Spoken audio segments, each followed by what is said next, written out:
A man sat down in his easy chair after a long day at work. He looked forward to a few minutes of relaxation before dinner. But just then his little boy came over and asked his dad to play. The man, desperate for some downtime, ripped a page out of his magazine with a picture of the world on it. He tore it into several smaller pieces and gave it to his son as a puzzle to put together. Surely it would take him a while to reassemble the pieces. But within a matter of a few short minutes, the boy was done. His father was amazed. "How did you do it so quickly?" he exclaimed. The boy shrugged. "There's a picture of a man on the other side of the page. I just put the man together, and the world came together too." This is Tom Miller, pastor of Central Assembly in Superior, Wisconsin, and this is Fuel for the Fire, volume 657, Own It. We have lots of problems in the world, but none greater and more challenging than the racial divide we face. The issue seems to manifest around police shootings and brings unrest in the community it happens and across the nation. I know I'm being presumptuous, but I know how to solve the problem. The problem, in my view, is everyone trying to fix everyone else's problem. Over time, that approach will accomplish exactly what it's accomplished to this point: nothing.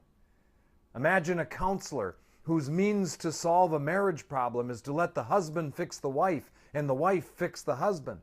The futility of such a process is so obvious that it goes without saying, and yet it seems to be our method of choice for solving the racial conflict. The bottom line is, you can't fix what you don't own.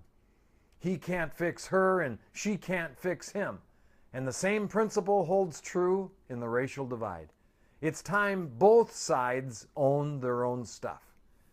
I've wondered for all these tension-filled months why leaders from the respective movements don't stand side by side, take responsibility for their stuff, and announce they are each beginning an inquiry, looking into what they can do on their end to help improve the situation. And yet every press conference I see is a leader of an organization or a group blaming someone else. We all point fingers and build our case, proving how wrong and how flawed the other side is. No one is willing to own it. The Bible has a different slant. "He that covers his sins shall not prosper, but whoso confesses and forsakes them shall have mercy." Proverbs 28:13.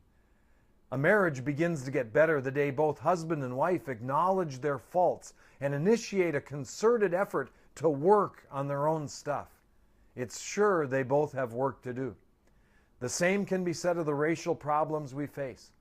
If we would just purpose to work on ourselves as we put the man within our control together, the world would come together too. That's the way I see it. And that's a little fuel for the fire. And remember, I love you guys.